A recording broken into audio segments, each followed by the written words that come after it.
A revista Veja acabou de publicar que 4 ministros do STF, mais o presidente do Senado, o Davi Alcolumbre, foram flagrados num jantar secreto para apunhalarem pelas costas o André Mendonça. A reportagem de capa do Estadão de hoje mostra que o COAF, órgão que rastreia movimentações bancárias para fiscalizar lavagem de dinheiro e outros crimes, possivelmente descobriu o caminho da propina da JF para o ministro Dias Toffoli.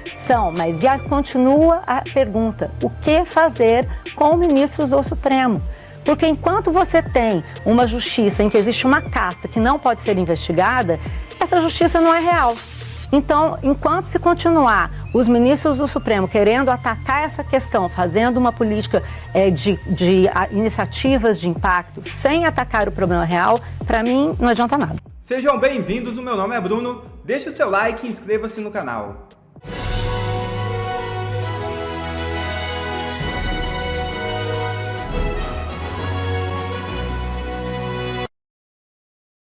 Nunes Marques trava a CPI do Banco Master enquanto envolvidos negociam delação. É isso mesmo. Senadores pressionam o STF e apontam omissão em pedido que já cumpre requisitos legais. O ministro do Supremo Tribunal Federal, Cássio Nunes Marques, ainda não tomou decisão sobre a ação que cobra a instalação da CPI do Banco Master. Enquanto isso, o banqueiro Daniel Vorcado e o ex-presidente do BRB, Paulo Henrique Costa, negociam um acordo de colaboração premiada. Os senadores Eduardo Girão e Alessandro Vieira protocolaram o pedido há um mês. Até agora, o relator não assinou o despacho nem indicou encaminhamento. Ele também não analisou solicitação para redistribuir o caso ao ministro André Mendonça, responsável por investigações relacionadas ao Banco Master no STF. A falta de decisão impede a abertura de uma nova linha de apuração sobre o caso. Parlamentares avaliam que a situação afeta diretamente o andamento das investigações. Girão criticou a condução do caso. É injustificável, inadmissível e extremamente desrespeitoso o que o Cássio faz, não comigo, mas com o Brasil, disse Girão. A Constituição assegura o direito de minorias parlamentares criarem CPIs quando cumprem os requisitos legais, como o número mínimo de assinaturas. No caso do Banco Master, 34 dos senadores apoiam a iniciativa. E o flagrante da reunião entre 4 ministros do STF e Alcolumbre para atacar Mendonça. É isso mesmo, a revista Veja relatou esse encontro nefasto. A revista Veja acabou de publicar que 4 ministros do STF, mais o presidente do Senado, o Davi Alcolumbre, foram flagrados num jantar secreto para apunhalarem pelas costas o André Mendonça, para conspirarem contra o relator do caso do Master e do INSS. Bom, eu vou te mostrar agora um bastidor grave sobre esse jantar, que expõe direitinho, de uma vez por toda, a hipocrisia dessa turma de ministros, dessa ala podre, que vocês imaginam já até quem sejam os tais dos 4 ministros. Como é que é possível? Essa é a grande questão. Como é que é possível ministros do STF se reunirem em um jantar com o presidente do Senado para falar mal do André Mendonça, sem que nada disso tivesse vindo a público até agora? Porque esse jantar ele foi feito no início de abril desse ano de 2026. Eu sou André Marcília, advogado, comentarista jurídico, e peço que vocês, antes de qualquer coisa, se inscrevam aqui no nosso canal e deixem like nesse vídeo. Foi exatamente isso, meus amigos, que a revista Veja publicou. 4 ministros do STF anônimos, mas vamos lá. Alguém duvida que nesse jantar secreto estivesse o Gilmar, que nesse jantar secreto estivesse o Moraes, que nesse jantar secreto estivesse o Toffoli e que nesse jantar secreto estivesse o Dino? Os 4 provavelmente são esses. E se não forem esses, os 4, pode trocar um ou outro que dá na mesma. Tira um, põe o Zanin, tira outro e assim por diante, porque essa é a turminha. Essa é a turma do Gilmar. Essa é a ala que manda no país e que tem feito o que a gente tem visto e se envergonhado dentro do STF. Muito bem, eles disseram ao Davi Alcolumbre, e esse é o bastidor grave que eu mencionei no início do vídeo, que as investigações que atingem o Lulinha, no caso do INSS, e essas investigações estão com o André Mendonça, que eles têm medo de que essas investigações cheguem no presidente Lula. durante o ano eleitoral. E a desconfiança deles, embora a revista deixe claro que esses ministros que falaram anonimamente para a revista não tenham, eles disseram que não tem nenhuma evidência disso que eles disseram, mas ainda assim disseram que o medo deles é porque no gabinete do ministro André Mendonça tem um delegado da Polícia Federal que está trabalhando lá afastado da polícia. Enquanto está no gabinete do ministro Mendonça, ele não está na Polícia Federal. Então teria essa contaminação, segundo esses 4 ministros e o Alcolumbre, haveria essa contaminação entre Polícia Federal e o gabinete do ministro André Mendonça. Agora, é muita falta de noção esse tipo de comentário da parte desses ministros, sendo que dentro do gabinete do Moraes está lá, por exemplo, o Fábio Schor, que foi responsável por todos os abusos, ou boa parte dos abusos que nós vimos nos últimos anos a respeito da liberdade de expressão nesse país, e até mesmo da censura ao debate público nesse país. É impressionante que dentro do gabinete do Moraes a gente tenha visto coisas como as denunciadas pelo Talhaferro, e aí tudo bem, aí nenhum dos ministros achou esquisito, aí nenhum dos ministros achou que aquilo estava contaminado ou contaminaria investigações, mas porque tem um delegado da Polícia Federal afastado dentro do gabinete do Mendonça, eles acham que o Mendonça vai agir politicamente? Ah, faça-me o favor. E outra, o Dino só age politicamente, não precisa nem de assessor, ele próprio age politicamente. O Toffoli, eu não sei nem se politicamente é que ele age, ele tem agido de tal maneira que há uma desconfiança de que o que ele faça seja até ilícito, nem política, é até ilícito, a gente está no terreno aqui criminal. A gente tem o Moraes sendo acusado por Deus e todo mundo de agir de uma forma totalmente abusiva, e o Gilmar, enfim, está aí com um pedido de indiciamento da CPI do crime organizado. E esses ministros, ou supostamente esses ministros, são os que estão preocupados que o Mendonça tem um delegado da Polícia Federal no seu gabinete?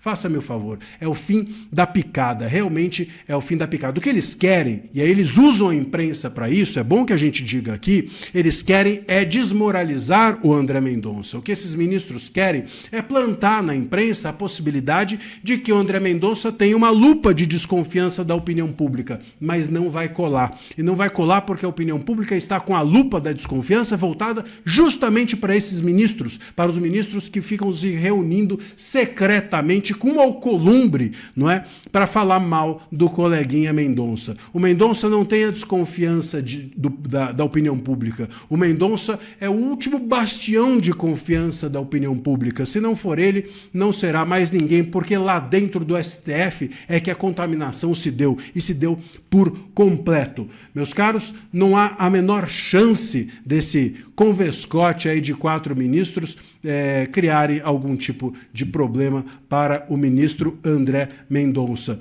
É dentro do STF o grande problema, é fora do gabinete do Mendonça o problema. A pergunta, portanto, sobre esse jantar não é sobre o Mendonça, é sobre o STF.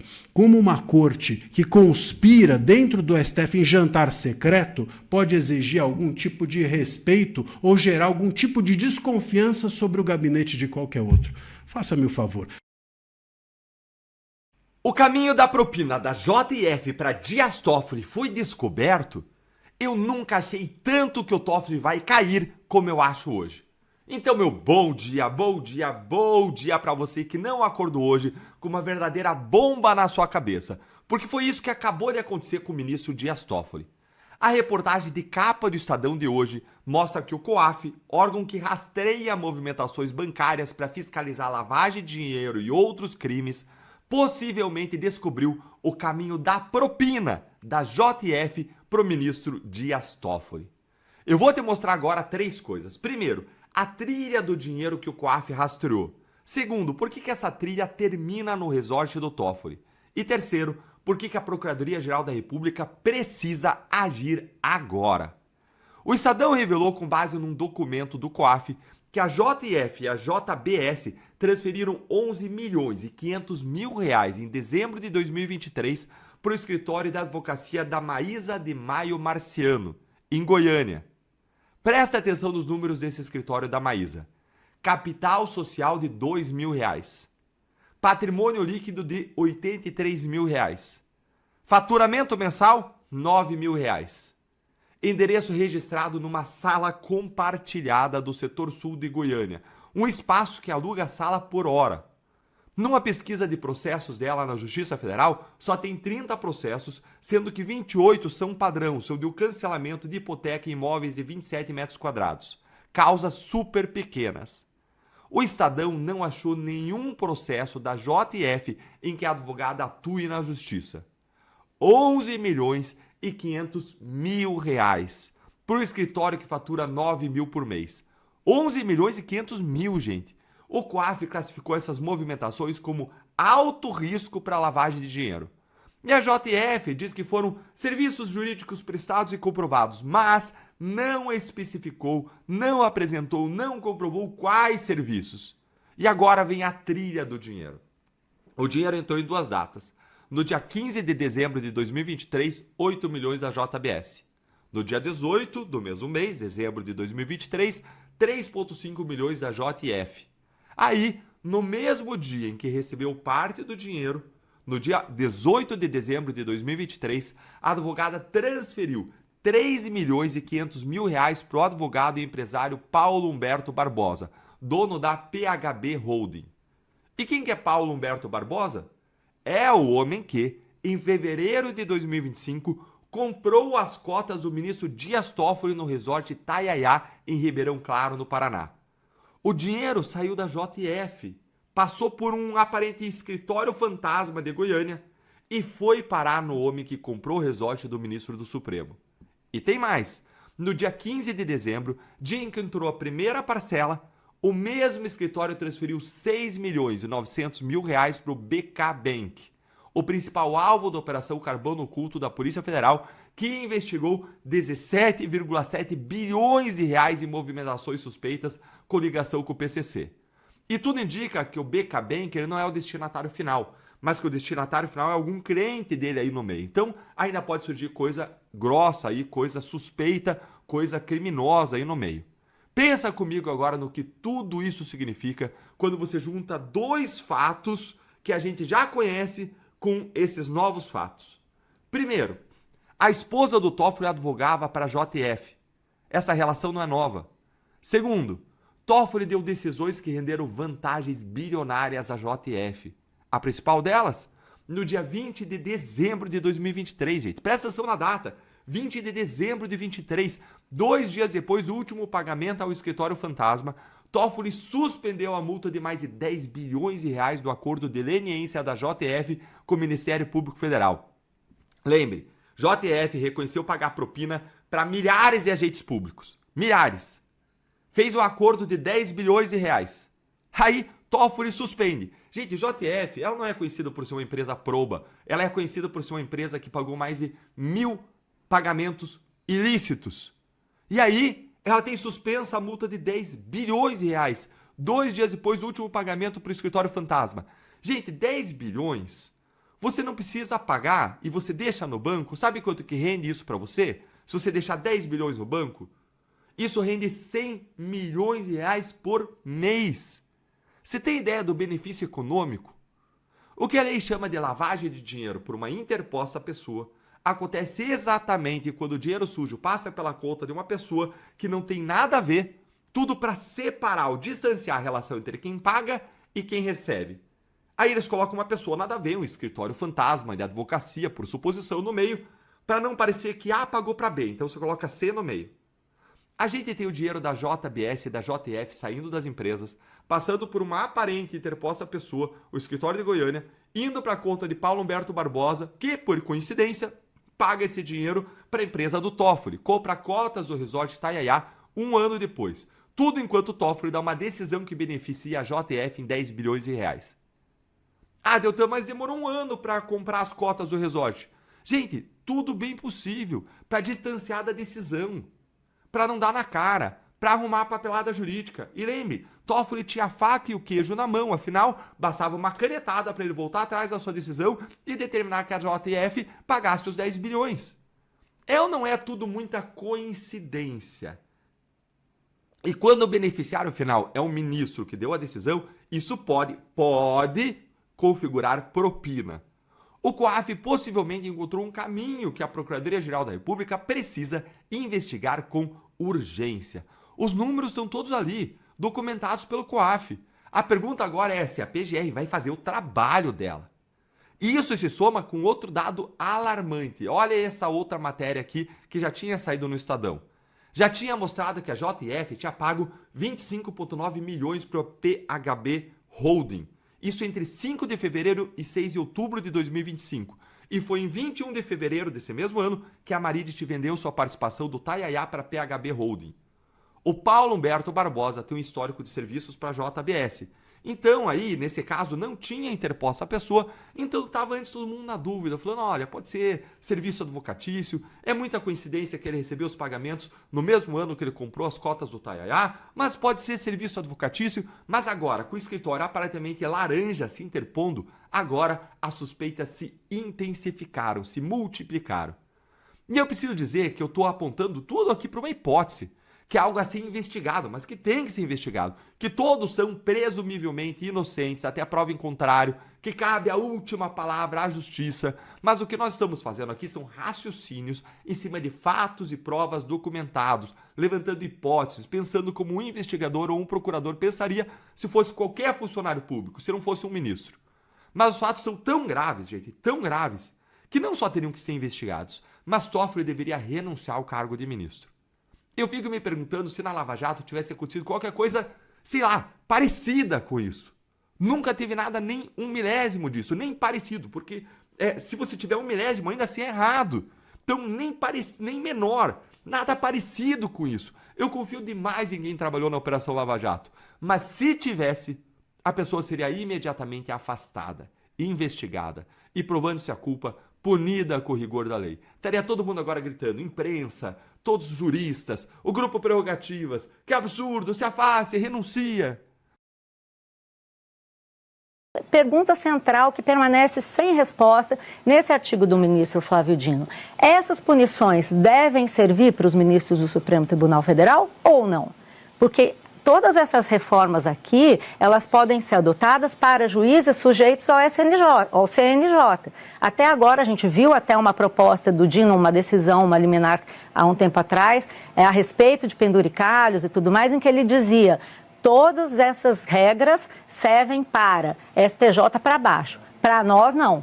E o que continua acontecendo aqui, a menos que o ministro Dino tenha mudado sua interpretação, não tenha querido escrever isso no artigo, é que todas essas punições podem servir para todo mundo abaixo do STF. E o STF continua ileso, inatacado.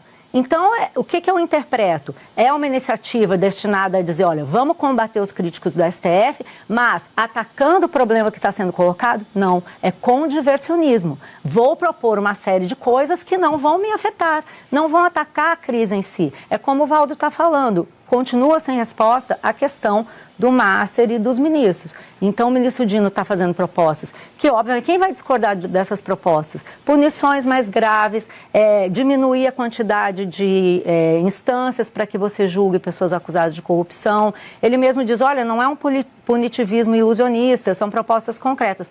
São, mas continua a pergunta, o que fazer com ministros do Supremo?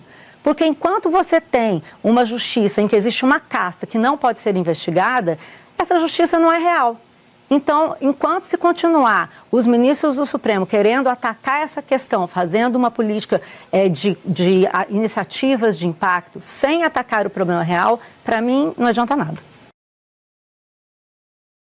Obrigado a você que assistiu esse vídeo até aqui. Deixe o seu comentário e não se esqueça de se inscrever no canal e deixar o seu like. Até a próxima!